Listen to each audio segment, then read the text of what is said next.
Welcome, friends. James Corbett here, CorbettReport.com, with another edition of Propaganda Watch. And this week, we're going to be looking at a listener submission. Paul wrote in a couple of months ago, so thank you for that, Paul. I am getting to it. He wrote in and sent along a couple of images from a magazine, specifically Modern Mechanics magazine, from way back in April of 1937, and Paul parenthetically adds in his email message to me that this is from a time when people actually made things, which is one of the things that's interesting about this little time capsule from another era. And if you go and look at the front cover, you'll notice another interesting part of this. There's a teaser, or the title of one of the articles in this edition of Modern Mechanics, Ships That Vanish, by William McPhee. Ships that vanish. Wait, Philadelphia experiment was 43, not 37. Anyway, interesting. But perhaps the most interesting part of this comes from the guest editorial by none other than our good friend J. Edgar Hoover. And of course, devoted Corbett reporters know all about J. Edgar Hoover, if only from episode 257 of the Corbett Report podcast, Lies the FBI Told Me, where we went into some of the history of Hoover and his time at the helm of the Federal Bureau of Investigation and his stranglehold over that organization for the better part of half a century. An incredible tale, and one that you should refamiliarize yourself with if you have forgotten it in the meantime.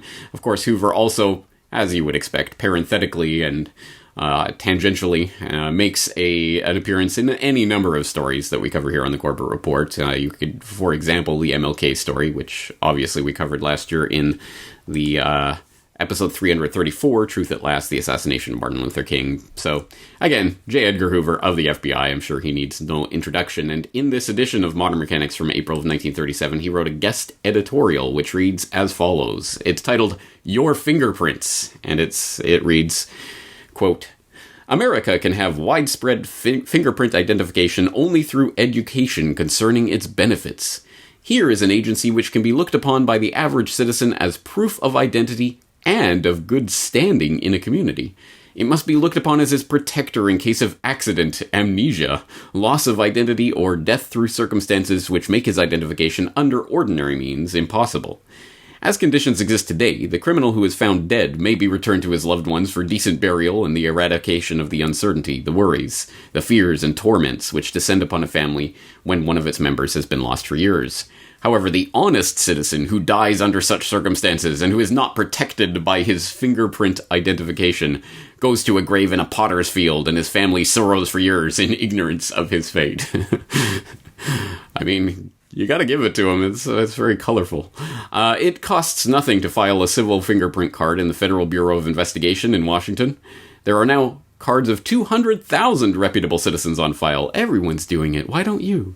A total of 600 such cards are being received every day. There is no stigma to such a method of identification. It is a badge of honor. It should give one a standing in the community. It should be a letter of recommendation to any bank or insurance or business institution, and it should be the duty of good citizens everywhere to assume the leadership in this movement by preaching its usefulness to employees and friends everywhere. Sincerely, J. Edgar Hoover, Director, Federal Bureau of Investigation. Okay. Wow. What do you say about that? I mean, yes, I think primary and first urge is to just chuckle at the old-timiness of all of this and the rather florid language which Hoover is using to describe this program, but it is, of course, much darker than that, and I think we can see that from today's perspective. A loving director of the FBI urging good citizens to prove their good standing in the community and to take this badge of honor and this protection of fingerprint identification. Just send your fingerprints into the FBI. We'll hold them in good stead, and we'll be good stewards of this, and it'll be a mark of honor for you. I mean, it's ridiculous, and such a campaign would probably not fly in this day and age, but don't let that smugness about the old-timey propaganda inoculate us to the fact that it is happening today, just under different guises and obviously with different technology. Update it for the 21st century, and what do you get? Well, again, dedicated corporate reporters will have a pretty good inside track on where this story goes from here. For example, episode 118 of the Corbett Report, Who Owns Your DNA, covered this story in some degree of detail, talking about different aspects of the DNA databases, plural, that are being constructed all around the world, or were being constructed all around the world at that time, nearly a decade ago, that podcast coming from 2010. So we talked about the various DNA databases that were already underway at that time, and the important issue of ownership of that data. Who owns your DNA? That is not a trivial question, and it has all sorts of important ramifications.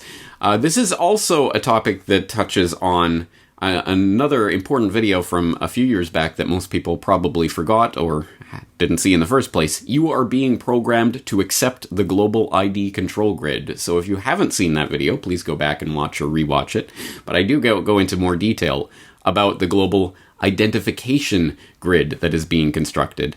And in that, it might as well have been a Propaganda Watch episode. We looked at some old-timey photos of identification back when Social Security was a new thing, and Social Security IDs and everything were new, and people were scared. Why do we need an ID number from the government? This is totalitarianism. How far have we come now that people blindly and blithely accept any form of any number of intrusions into their privacy and take any number of identification numbers from the government without so much as blinking about it? So that's an important part of this story. But of course, in the modern day and age, it's not just about your fingerprints, although they still do matter and still are collected, as international travelers are increasingly becoming familiar with. For example, anyone entering the lovely land of the rising sun here, like myself and many millions of others, have had to do the electronic fingerprint scanning and digital face photo, of course, for facial recognition. And of course, that's being implemented worldwide in any number of states at this point. So it's increasingly hard to evade that particular dragnet. But here's another angle, perhaps an even more important one, which I just broached. DNA. Yes, your very DNA, the building blocks of who you are and what you are. The blueprint for your biome is increasingly coming into the hands of law enforcement. This time, not so much from feel-good propaganda campaigns like J. Edgar Hoover writing editorials in Modern Mechanics, but just simply through the back door, with people, bizarrely enough, volunteering to give their DNA, their genetic blueprint, up to companies that will take them and tell you that you have, X percentage of such and such ancestry and X percentage of such and such. Oh, yay. Now with that valuable information, my life is complete. And oh, by the way, my DNA itself, the data that makes up who I am, is now on store with some company somewhere. I don't know what their rules and regulations and privacy limitations are. I'm sure it's all good. Well, don't be so sure about that. As has been revealed in a number of ways over the recent years. For example, Atlanta News, now AJC.com, the Atlanta Journal-Constitution, has this article: Can police legally obtain your DNA from 23andMe, Ancestry.com? And the first paragraph of that article writes, the DNA you send in the mail through genetic kits and ancestry programs like 23andMe and Ancestry can be used by police in a criminal investigation. But it doesn't happen very often. Well, if that isn't particularly comforting to you, it shouldn't be, and you can get more detail on that even from mainstreamy normie sites like USA Today. Took an Ancestry DNA test? You might be a genetic informant, unleashing secrets about your relatives. And this goes into greater detail about the process and mechanics of this, talking about popular sites like 23andMe and Ancestry.com, as well as something called GED Match, a Florida-based website that pools raw genetic profiles that people share publicly. And of course, it goes into the fact that, yes, 23andMe and Ancestry DNA will share your ancestry, or share your DNA profile with law enforcement, but only if they're subpoenaed and only if through a valid legal process, blah, blah, blah, blah. In other words, yes, they do and will and have presumably shared that DNA data. I believe there are stories indicating as much.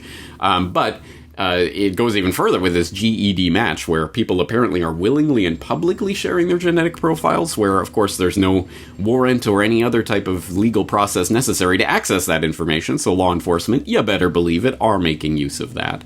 And it's only, this intrusion is only getting worse and worse, and it's not just about you specifically, you the person yourself who sent in your DNA, idiot that you are, to one of these companies. It's not only you yourself who are affected by this, but as research is increasingly showing, your entire family, your related relatives, even distant relatives. It starts to create this web where you only need a few percentage points of the population to send in their DNA in order to have a genetic profile of the majority of the population. That's how this works. You don't need your DNA particularly, but if you have your brothers and your sisters and your mothers and your uncles and your nephews and whatever else, then yes, you can create a pretty good genetic profile of yourself. You who did not do this and did not consent. So keep that in mind, but of course it just gets worse and worse. This in from Counterpunch by John W. Whitehead from just January of this year. Uncle Sam wants your DNA, the FBI's plan to create a nation of suspects. Going into more detail about this. And then the latest, just from February of this year, from Engadget. At-home DNA testing company gives the FBI access to its database. Family Tree DNA says the partnership won't violate users' privacy, though.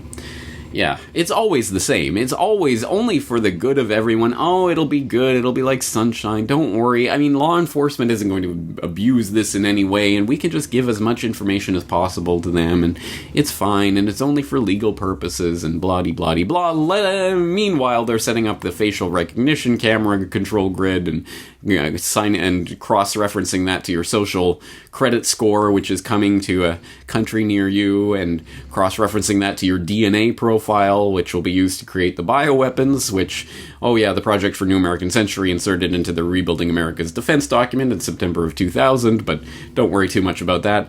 It is quite the nightmarish web that is being woven around us right now, and as tempting as it is to laugh at the Hoover editorial and old-timey propaganda like that, it was only the very thin edge of a very big wedge, which we are starting to see in much greater detail now. I hope you will check into the many references in the show notes of this video so that you are better informed about this situation and why it might not be a good idea to voluntarily share your fingerprints, your DNA, or any other private data with companies or law enforcement, however much they may try to frame it in a good way. That's going to do it for this week. I am James Corbett of CorbettReport.com, thanking you for joining me.